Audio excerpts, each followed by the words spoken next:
예, 우리 하나님 말씀 욥기 1장 21절로 22절의 말씀입니다. 구약 성경 762페이지 욥기 1장 21절로 22절의 말씀입니다.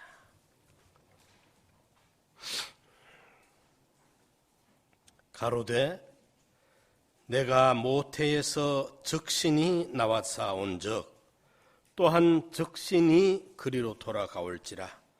주신 자도 여호와시요 취하신 자도 여호와시오니 여호와의 이름이 찬송을 받으실지니이다 하고 이 모든 일에 욥이 범죄하지 아니하고 하나님을 향하여 어리석게 원망하지 아니하니라. 아멘.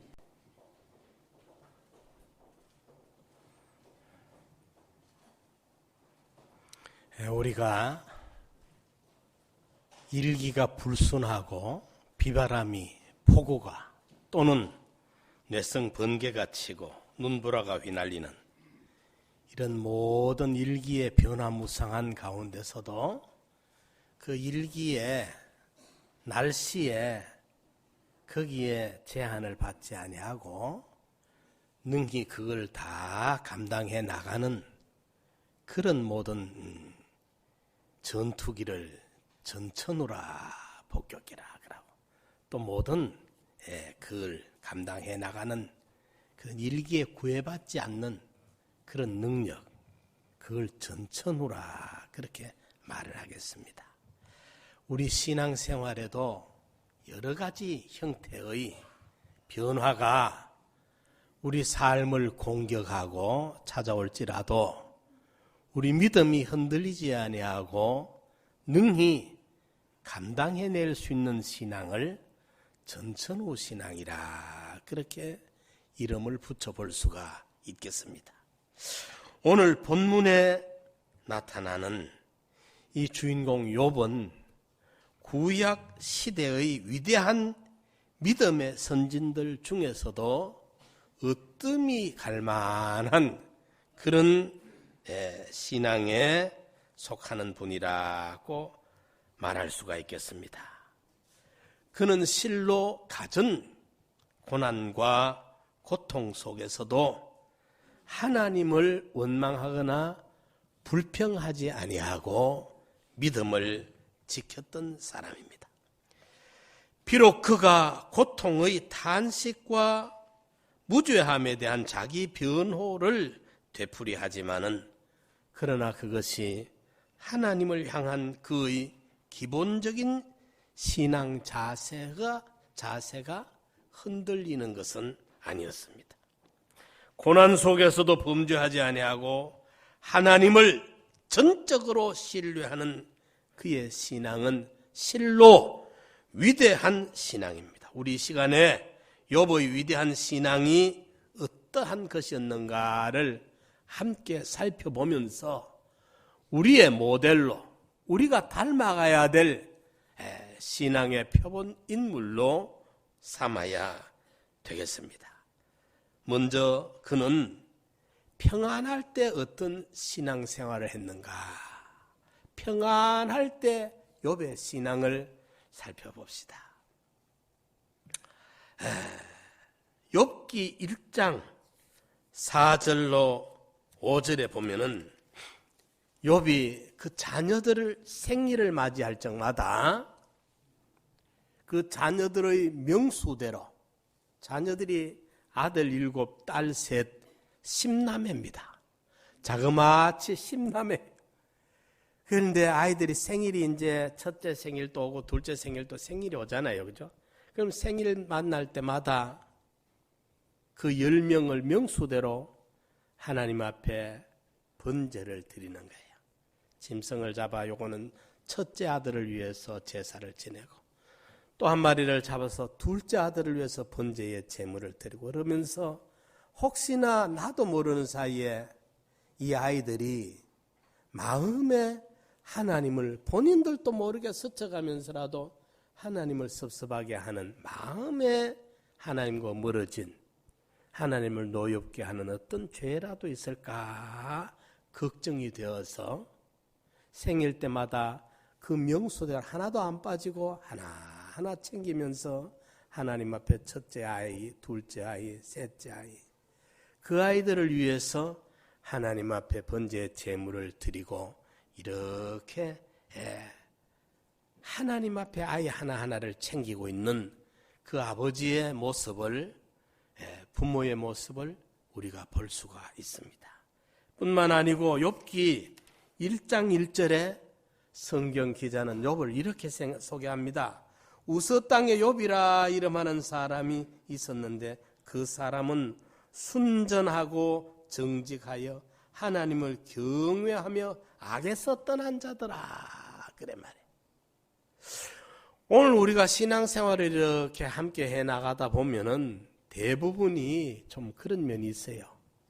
평안하고 무사 안일할 때는 신앙이 좀 나태해지기 쉽고, 이러다가 어떤 어려움을 만나고 그 격동의 시대를 만나면 인간 스스로 감당을 못하니까 하나님 앞에 부르짖게 되고 매달리게 되고 간절해지게 되는, 이런 것이 우리가 보편적으로 경험하게 되는 것입니다.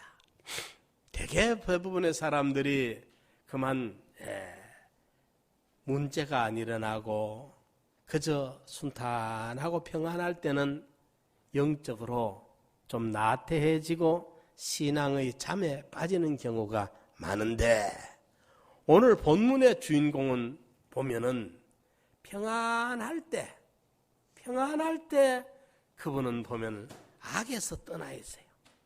그리고 평안무사할 때 하나님을 경외하는 그 중심이 나태해지지가 않아요.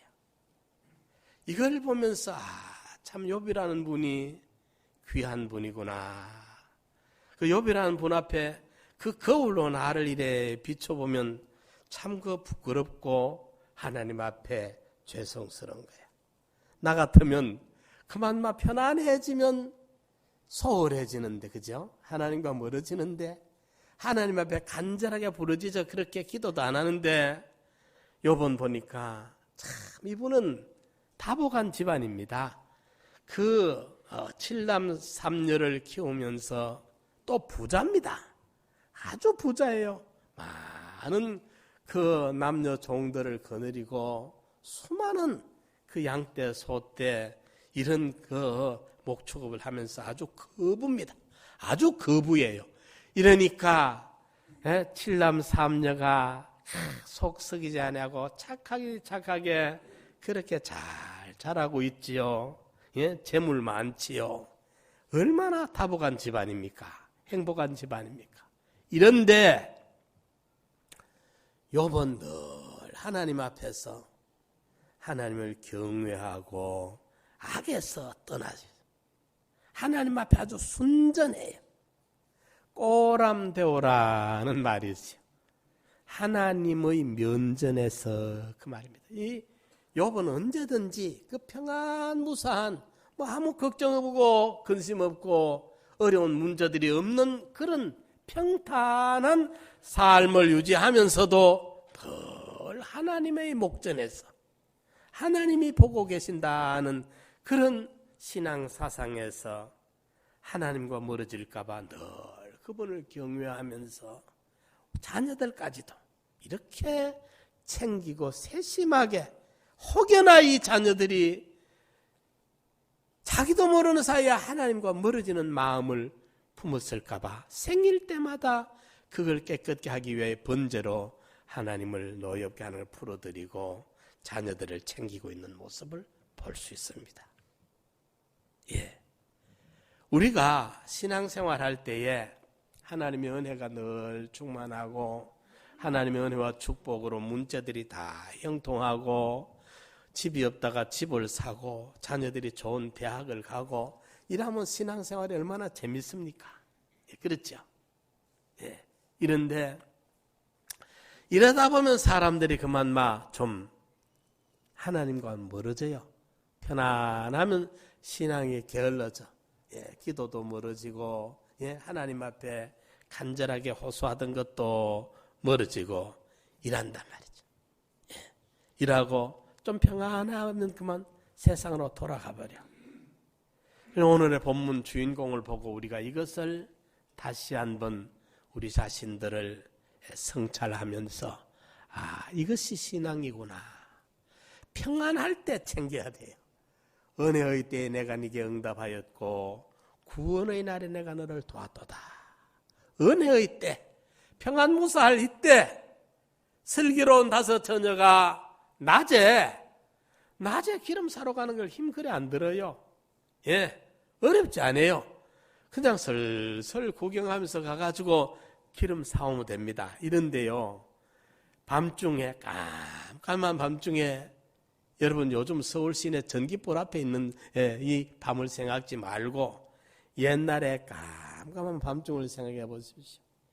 신랑이로다 맞으러 나오라 할 때 그때 당황해가지고 호덕거리면서 기름 준비한다고 설쳐봐야 기름도 준비 못하고 신랑은 지나가 버리고 버스 뒤에서 손을 흔들어 봐야 지나간 버스가 보지도 못해요. 이거와 같은 거예요. 이러기 때문에 우리는 은혜의 때가 있습니다.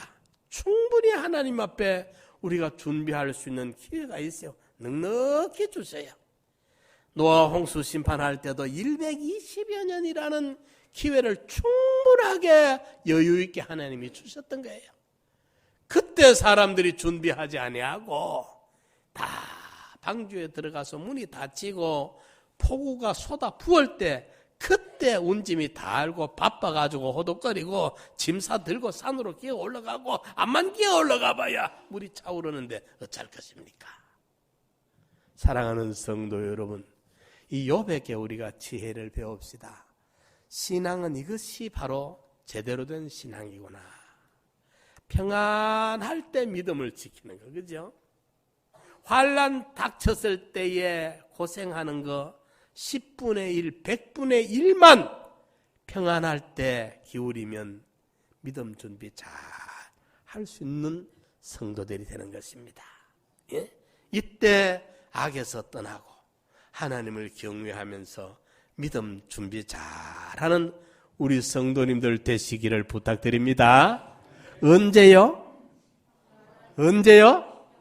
평안할 때, 꼭 운짐이 달아가지고, 꼭 환난을 만나가지고, 그때, 급해가지고 난리 부리지 말고, 평안할 때 믿음 준비 잘 하자고요. 히브리서 4장에도 보면, 은혜의 보좌 앞에 담대히 나아가라 했어요. 지금은 하나님이 은혜의 보좌를 펼쳐놓고 우리에게 은혜 베푸는 기회로 우리를 만나주고 계세요. 우리를 기다리고 계세요. 그런데 이 기간이 지나면 하나님이 은혜의 보좌를 접으십니다. 그리고 심판의 보좌로 옮겨 앉으십니다. 은혜의 때가 지나가 버리면 심판의 보좌에 앉으시게 되는 거예요. 그때는 은혜 구하는 때가 지나가 버렸습니다. 심판이 집행되는 때입니다. 그때 급해가지고 난리치지 말고 평안 무사할 때 이때 믿음 준비하는구나. 이때 하나님을 경외해야 되고 이때 악에서 떠나고 이때 순전해야 되는구나. 우리 부모님들도 지금 우리는 뭐라 해도 6.25 후로 70여 년 동안 지금 전쟁이 거의 없습니다. 이 땅에. 그죠?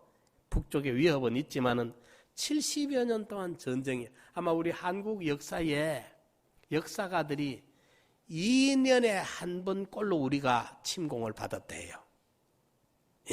그 삼국시대나 조선시대나 고려시대나 쭉 전체를 계산을 하면 2년에 한 번 꼴로 우리가 침공을 늘 받았던 전쟁이 이 땅에 2년에 한 번 꼴은 일어났던 나라입니다. 이런데 6.25 이후로 아직까지 우리가 전쟁이라는 건 없었거든요. 그죠? 그리고 지금 우리나라에 풍년이 몇십 년 거의 계속된다고 봐도 틀림이 없습니다. 거의 지금 우리가 흉년이 걸려와서 없습니다. 예, 먹고 사는 것은 뭐 거의 걱정을 안 할 만큼 되어 있습니다. 자, 이때 이게 이제 은혜의 때인데 이때 우리가 준비 충분히 해야 돼요. 이때 믿음이 잘 기본이 닦아져 있어야 돼. 예. 이때가 바로 은혜의 때입니다. 예. 그 사도행전 10장에 보면 예수님 당시에 그때 이제 유대는 식민지예요. 우리 일정시대처럼 로마의 식민지국이 되어 있었는데 그때 이제 로마의 고넬료라는 백부장이 지역 사령관으로 파견대장으로 그 이스라엘에 파견 나와 있었어요. 로마의 고급 장교니까 또 식민지 국가의 파견대장으로 파견을 나와서 한 지역을 책임지고 있는 지역 사령관이란 말이죠. 이러니까 얼마나 많은 권세를 부리며 영향력이 크겠습니까? 그런데 고넬료는 보면 하나님을 경외하고 꼭 시간을 정해놓고 기도하는 그 기도의 시간을 가졌어요. 공식적으로 아직까지 교회에 나가지는 못했습니다. 그 당시에 유대인들이 그 이방인들에게는 막아놨기 때문에 그랬지만은 고넬료는 자기 집무실에서 자기 가정에서 다 하나님을 경외하고 그 어려운 백성들을 대개는 지배국에 가서 권력을 남용하고 그 인민을 그 폭력을 일삼고 권력으로 그들을 몰수하고 재산을 몰수하고 이렇게 챙기고 악행을 일삼는데 이 고넬료라는 분은 보면 참 백성들을 구제하는 거와 얼마나 기도를 간절하게 했는지 그리고 온 가족을 데리고 하나님 앞에 늘 경건하게 하나님을 섬겼어요. 그 하나님이 감동을 받았어요. 천사를 동원하고 고집쟁이 그 베드로를 3차례나 가정스러운 그걸 가지고 보여주면서 환상을 통해 베드로를 설득시켜가지고 꼼짝달싹 못하도록 와서 베드로가 와가지고 고넬료 집에 와서 세례를 베풀도록 이래 하나님이 하셨어요. 예. 그 고넬료가 급한 일이 생겨서 문제가 생겨서 답답해서 하나님을 찾은 게 아니에요. 아주 뭐 잘 나갈 때, 예? 그 앞길이 탄탄대로가 열려 있을 때, 그때 그분은 하나님을 찾았던 겁니다. 하나님을 경외하고 경건한 생활을 하면서 정한 시간을 놓고 시간을 정해놓고 기도하고 어려운 백성들을 구제하는 선행을 일삼았어요. 하나님이 감동된 거예요. 그래서 고넬료 가정을 통해 가지고 공식적으로 이방인들에게 복음의 이 통로가 열리게 된 거예요. 예. 그가 환난을 만나가지고 어려움을 만나서 못 살 지경이 되니까 주여 주여 부르짖은 게 아니라 평안할 때 하나님을 경외했던 것입니다. 우리 상남교회 성도님들 부탁드립니다. 우리가 환난 만나기 전에 평안무사할 때 하나님을 잘 경외하고 믿음을 준비하는 우리 성도님들 다 되시기 바랍니다. 예. 환난 만나서 고생할 때, 급할 때 애쓰는 10분의 1, 100분의 1만 평안무사할 때 우리가 하나님을 향하면 아름다운 신앙이 되는 거예요. 잘 준비되는 신앙이 마련될 수 있는 것입니다. 그래서 에베소서에 보면은 6장 18절에 모든 기도와 간구로 하되 무시로 성령 안에서 기도하고 무시로 어떤 정한 시간이 아니라 늘 생활이 돼야 돼. 우리 예수님도 습관을 쫓아 감람산에 기도하러 가셨는데 그 습관으로 습관화가 아니고 생활화라 말합니다.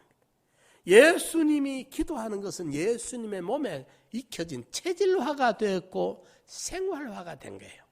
기도가 예수님의 생활이 된 거라고 말이죠. 예. 이러니까 평안무사할 때 욥과 같은 백부장 고넬료와 같은 이런 믿음을 잘 준비하는 진정한 신앙의 자세를 마련하는 우리 성도님들 되시기 바랍니다. 두 번째로, 환난 만났을 때 욥의 신앙은 어떤 신앙인가? 욥은 보니까 평안무사할 때 이렇게 믿음을 잘 챙겼고, 환난을 당했을 때 욥의 신앙은 어떤 신앙인가? 욥은 마귀의 시샘으로 인해서 자식들과 재산을 하루아침에 잃어버렸고, 거기에다가 발바닥에서부터 정수리까지 악창이 나서 지켜보던 아내조차 하나님을 저주하고 죽어라 할 만큼 이런 어려움을 겪었습니다. 가려움을 견디지 못해서 성문 밖 쓰레기 더미에 앉아서 기와 조각으로 몸을 긁어서 피를 질질 흘리고 있습니다. 그를 찾아왔던 친구들조차도 욥을 알아보지 못할 만큼의 이런 심하게 어려움을 당하고 있는 이 환난 중에 처했던 것입니다. 죽지 못해 산다는 말이 욥에게 잘 어울리는 이런 상황을 만나게 된 것입니다. 그러나 욥은 끝까지 입술로 하나님을 원망하는 죄를 범하지 않았습니다. 욥기 2장 10절을 한번 읽어보겠습니다. 욥기 2장 10절 우리 같이 한번 읽어봅시다. 욥기 2장 10절입니다. 시작. 그가 이르되 그대의 말이 어리석은 여자 중 하나의 말 같도다. 우리가 하나님께 복을 받았은즉 재앙도 받지 아니하겠느냐 하고 이 모든 일에 욥이 입술로 범죄치 아니하더라. 아멘. 입술로 범하는 죄가 무슨 죄지요? 원망하는 죄, 불평하는 죄, 낙심하는 죄. 우리가 꼭 남의 거 무슨 훔쳐야 죄 짓는 줄 알아. 술 먹어야 죄 짓는 줄 알아. 입으로 범하는 죄를 무수하게 저지르면서 입으로 짓는 죄를 죄인 줄 몰라요. 이 조심해야 됩니다. 하나님의 심판에 다 걸립니다. 입술로 죄를 우리가 많이 했죠. 욥이 말입니다. 9절에 보면 그 아내가 그에게 요셉에게 말합니다. 당신이 그래도 자기의 순전을 굳게 지키느냐? 하나님을 욕하고 죽으시오. 당신 지금까지 믿는다면서 신앙 지킨다 했었는데 그래 하나님이 계시면 당신 지켜줘야 될 텐데 이 꼬라지가 지금 무슨 놈의 꼬라지냐? 10남매가 한꺼번에 압살을 당해 죽고 재물은 크많던 재물 하루 만에 다 약탈을 당해버리고 거기에다가 발부터 머리 정수리까지 온몸에 악창이 생겨가지고 견뎌낼 수가 없어. 기와장으로 뻑뻑 끓습니다. 피가 막 흘러 넘치도록. 이런 정황을 만나고 있을 때 그 아내가 당신 그래도 신앙 지킨다 했었느냐? 순전 지킨다 했었느냐? 하나님 저주하고 죽어라.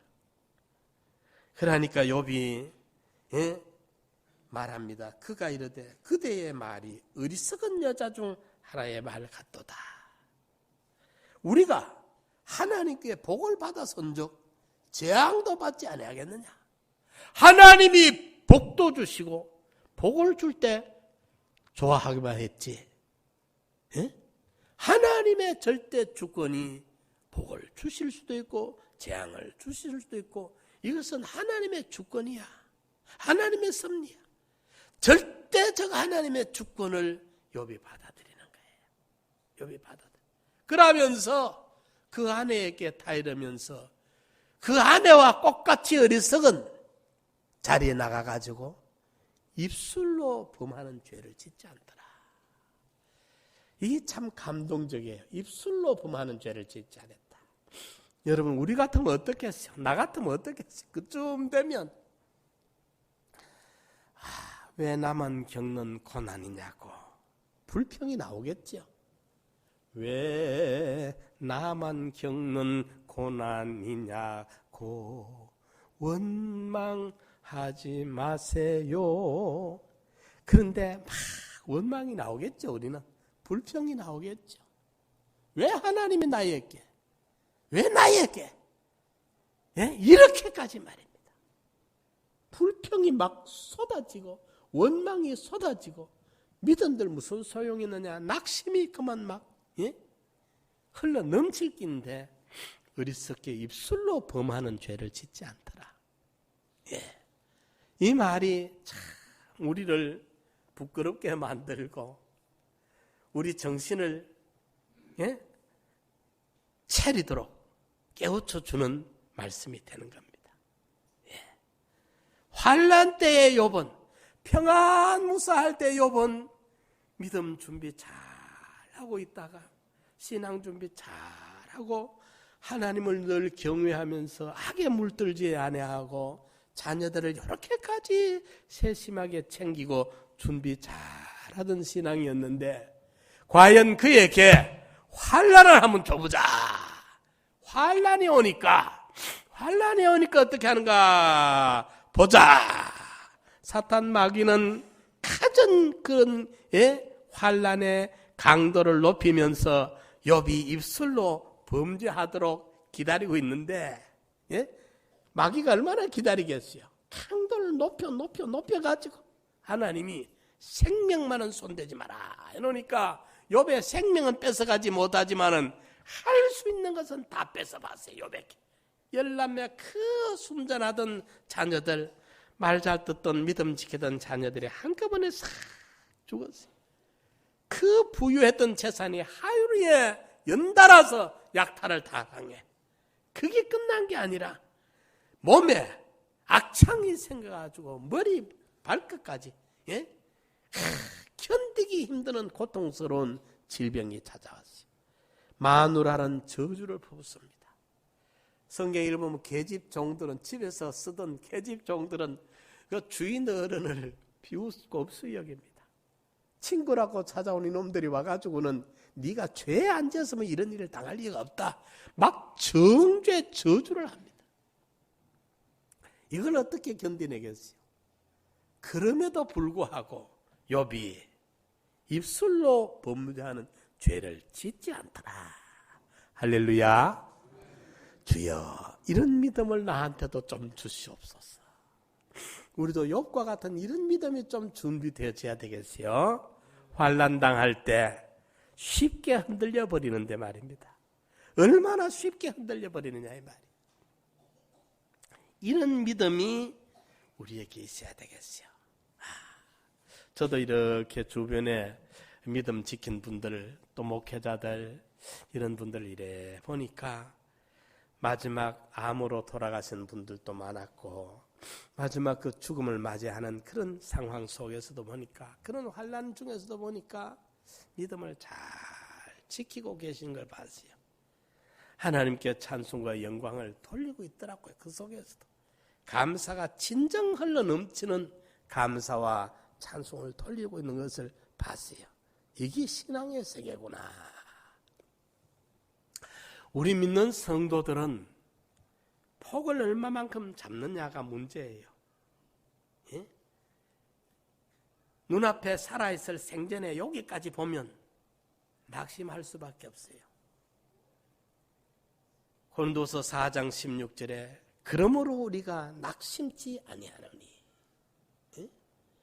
우리의 겉사람은 후패하나 우리 육체 이 겉사람은 예수 안만 잘 믿어도 후패합니다. 자연 도태된다 이 말입니다. 부패는 죄로 인해서 타락하는 거 말하고, 후패한다는 것은 자연 현상에 의해서 늙기도 하고 병들기도 하고 우리 육신의 몸이 죽음이라는 잠을 맞이하기도 합니다. 그러므로 우리가 낙심치 아니하노니 우리 겉사람은 후패하나 우리 속사람은 날로 새롭도다. 우리의 잠시 받는 환난에 경한 것이 지극히 크고 영원한 영광의 중한 구원을 이루게 하려 함이니, 우리의 돌아보는 것은 보이는 것이 아니요 보이지 않는 것이라. 보이는 것은 잠깐이요 보이지 않는 것은 영원함이니라. 그러므로 만일 우리의 장막집이 무너지면 하나님이 지으신 영원한 집, 사람의 손으로 지은 것이 아닌 하나님이 지으신 영원한 집이 우리에게 기다리고 있는 거예요. 그렇기 때문에 우리가 어디까지 보느냐, 육의 생명, 세상, 일시적인 여기까지가 아니라 영원을 같이 보기 때문에, 우리의 소망이 죽음 이편이 아니라 죽음이라는 관문 통과한 영원을 같이 보기 때문에, 우리의 부르심의 소망이 얼마나 크고 위대한 것을 보기 때문에 현재의 고난은 장차 받을 영광과 좋게 비교가 되지 않는 거예요. 사도 바울이 항상 기뻐하라, 다시 말하는 기뻐하라, 주 안에서 기뻐하라, 다시 말하노니 기뻐하라. 이걸 외치는 그 외침을 어디서 쓰고 있느냐? 춥고 어두운 빌립보 감옥에서, 로마 감옥에서 그걸 쓰고 있는 거예요. 그리스도께서 우리로 자유케 하였으니 다시는 종의 멍에를 매지 말고 자유인으로 자유하면서 살아라. 어디서 그 편지를 쓰고 있느냐? 옥중서신이라. 갈라디아서 5장 1절에 감옥에서 지금 영어의 몸이 돼가지고 갇혀있는 춥고 어두운 감옥에서, 지하 감방에서 동서사방 뛰다니고 있는 밖에 있는 사람들 보고 자유해라, 이 소중한 자유를 빼앗기지 말고 자유를 만끽해라 외치고 있는 거예요. 사도 바울의 육신의 몸은 감옥에 그들이 가두어 둘 수 있었을란가 몰라도 사도 바울의 영적인 세계는, 참 그의 인격의 세계는 자유함을 누렸던 겁니다. 가둘 수가 없었던 거예요. 환난을 만날 때에 우리가 욥과 같이 이것도 주신 자도 여호와시오 취하신 자도 여호와시오니 알몸으로 왔다가 알몸으로 가는 것이 인생이지 않느냐. 모든 것의 주권자는 하나님이시지 않느냐. 복을 주실 때 감사할 줄 알았거들랑 환난을 만날 때도 하나님의 주권을 믿고 기다릴 줄 알아야 되지 않느냐. 환난의 때에 욥은 믿음을 지키더라. 언제 지켜요? 언제? 아까는 뭐죠? 언제죠? 평안할 때도 믿음 지키고, 환난이 찾아왔을 때도 뭘 지켜요? 믿음을 지켜야 돼요. 이게 세상 사람과 우리와의 차이예요. 우리는 환난에 주저앉는 우리가 아니고 그 너머의 세계를 바라보기 때문에, 그 모든 것을 운영하고 계시는 주권자 하나님을 내 신으로 모시고 있기 때문에, 믿고 따르기 때문에 환난 때에도 믿음을 지키고 입술로 범하는 어리석은 죄를 범하지 않더라. 이런 신앙이 되면 얼마나 좋겠습니까? 평안할 때 욥의 신앙, 환난 당할 때 욥의 신앙. 이제 세 번째로 죽음 앞에서의 욥의 신앙은 어떤가를 우리가 한번 찾아봅시다. 욥기 13장 15절에, 욥기 13장 15절입니다. 제가 한번 읽어보겠습니다. 그가 나를 죽이시리니 내가 소망이 없노라. 그러나 그의 앞에서 내 행위를 변백하리라. 요걸 요즘 현대인의 성경은 이렇게 번역을 했어요. 비록 하나님이 나를 죽이실지라도 나는 그를 신뢰할 것이다. 하나님이 나를 죽인다 할지라도 나는 하나님을 믿는 믿음을 지킬 거다. 죽음 앞에서 욥은 이런 신앙을 지키고 있습니다. 죽음이 찾아왔을 때 말이죠. 죽이는 것이 하나님의 뜻이라면 그것도 선하다는 것이 욥의 고백입니다. 그러나 그것은 절망이 아니라 하나님께서 나를 구원하실 것이라는 새로운 희망을 가진 고백입니다. 성도가 하나님의 친절한 대우를 받을 때에 그분을 믿기란 쉽습니다. 그렇죠? 하나님을 믿었더니 성진이 되고 하나님을 믿었더니 집을 사게 됐으면 얼마나 믿음 생활이 보람이 있고 신바람이 나겠습니까? 하나님의 냉대를 받는 것처럼 보일 때에도 믿음을 지킨다는 것이 문제예요. 그렇죠? 하나님이 그 선하게 선대하실 때 믿음 지키는 건 어렵지 않는데 믿음 생활 잘하니까 믿음의 역사가 눈에 보이게 나타납니다. 축복이, 그 기적이, 이게 인간이 아니라 역사가 아니라 하나님이 함께하는 것이 눈에 보입니다.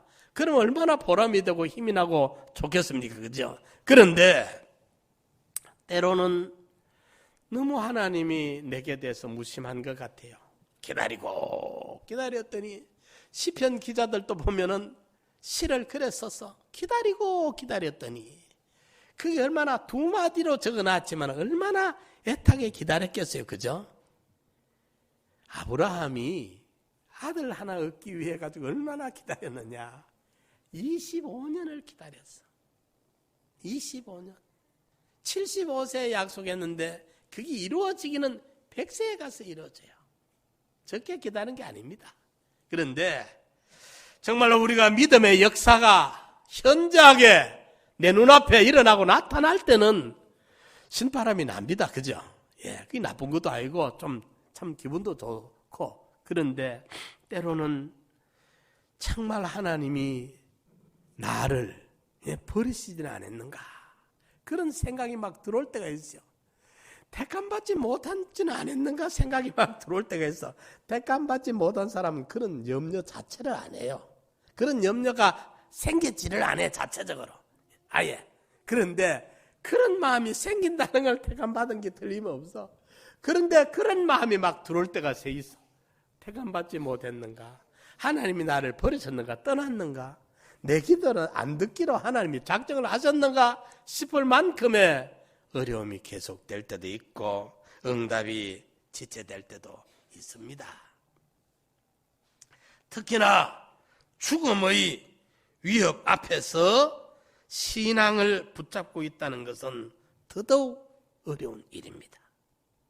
예. 그러나 죽음의 문턱 앞에서도 하나님에 대한 신뢰를 놓지 않고 끝까지 의지하고 바라보는 자를 주님은 구원하십니다. 환난 때에 원망 불평하지 아니하고 그분의 주권을 인정했던 그 신앙, 죽음이 찾아와는 앞에서도 믿음을 지키는, 우리 예수님도 겟세마네 동산에서 이 잔을 내게서 지나가게 할 수 없나이까 하오나 내 원대로 마옵시고 아버지의 뜻대로 하옵소서.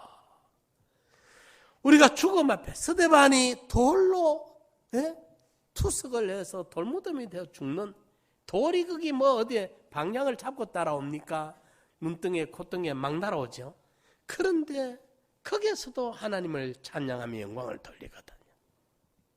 제가 아는 우리 선배 목사님들도 이래 보니까 그 죽음이 찾아왔는데 암병으로 그렇게 말라 가다가 죽음을 맞이하면서도 그 죽음 앞에 임종을 앞에 놓고도 신앙으로 모든 걸 정리하고 그렇게 평온한 마음으로 죽음을 맞이하더라고요. 감사하면서 모든 신앙 정리를 하면서 말이에요. 이것이 부활의 산 소망을 가지고 있는 우리 성도와 세상과의 차이입니다. 세상 사람들은요, 죽음 앞에서 쩔쩔맬 수밖에 없습니다. 비겁해서 그런 게 아닙니다. 그들은 더 이상 희망이 없기 때문에 절망이라는 그 절망에서 방법이, 문제를 해결하는 그 답이 없으니까 죽음 앞에서 몸부림을 치는 제가 직접 보지는 못했는데 여러 사람들의 이야기를 들으니까 푸죽간에 끌려가는 소가 그 죽음을 느낀대요. 그래서 눈물을 줄줄 소가 눈물을 흘린다는 이야기를 여러 사람들한테 들었는데 그게 지어낸 이야기가 아니고 틀림없이 그럴 거다 짐작이 되어져요. 이 소가 아마 짐승이지만은 본능을 아는가 봐요. 푸죽간에 끌려 들어갈 때 눈물을 쭉쭉 흘려요. 안 믿는 사람들이 흔히 말하는 저승사자라 말을 하지 않습니까? 그게 그냥 우리가 그만 미신이다 하고 지날 말이 아니라 예수 없이 살다가 죽는 그들에게는 마지막 그들을 이끌고 갈 그것이 사탄 마귀에게 끌려갈 수밖에 더 있습니까? 그러나 성도들의 죽음은요, 천사들의 인도를 받잖아요. 그렇기 때문에 사람들이 죽음을 만났을 때 성도들의 죽음은 얼굴에 오히려 광채가 나고 평온한, 정말 잠자듯이 평온한 자세로 죽음을 맞이하는가 하면은 예수 없이 살다가 죽는 사람들은 마지막 죽음을 안 끌려가려고 하고 끌고 가려고 하는 그 다툼에 몸을 뒤틀고 얼굴을 뒤틀고 발악을 하는 그 모습들을 많이 보게 되는 거예요. 사랑하는 성도 여러분, 죽음 앞에서, 죽음이 코앞에 눈앞에 닥친 앞에서 우리는 평안한 마음으로 부활의 소망이 있으니까 거기에서 하나님의 영광을 돌리며 찬양하며 갈 수 있는, 죽음 앞에 설 수 있는 이런 초연한 신앙의 자세가 만들어져야 되겠어요. 이게 평안할 때 준비되어져야 되고 환난 때에 연단되어졌던 믿음이라야 죽음이 찾아올 때 죽음 앞에 불안하지 아니하고 죽음 앞에 정신줄 놓지 아니하고 죽음 앞에 평안하게 설 수 있는, 하나님이 나를 죽이실지라도 나는 그분을 신뢰하면서 죽음을 맞이할 거다. 욥기 13장 15절에 욥처럼 이런 신앙의 사람이 된다면 이게 바로 전천후 신앙이 아니겠습니까? 평안할 때도 믿음 팔아먹지 아니하고 환난에 시련이 왔을 때 낙심 원망 불평하는 입술로 죄를 짓고 떨어지지 아니하고 죽음이 그 앞에 찾아왔을 때 하나님께 영광 돌리면서 죽음을 조용히 맞이할 수 있는 이런 신앙이라면 이게 바로 전천후 신앙이 아니겠는가. 우리도 욥과 같은 이런 믿음의 사람들이에요. 이런 믿음이 준비된 사람은 세상이 얻지 못해요. 세상이 감당치 못해. 사랑하는 성도 여러분, 믿음 준비합시다. 전천후 신앙으로 평안할 때 믿음 잘 준비합시다. 환난 때에 충분한 연단을 우리가 훈련을 받읍시다. 그리고 죽음 앞에도 흔들림이 없는 믿음의 승리자들이 되시기를 축원합니다. 우리 같이 한번 통성으로 기도드립시다. 주여, 나에게도 욥과 같은 이런 믿음을 주시옵소서. 이런 믿음으로 승리하게 하여 주시옵소서. 환난을 감당하게 하여 주시옵소서. 감사합니다. 주님, 평안할 때 믿음 준비하게 하여 주시고 환난 때에 감당하게 하여 주시고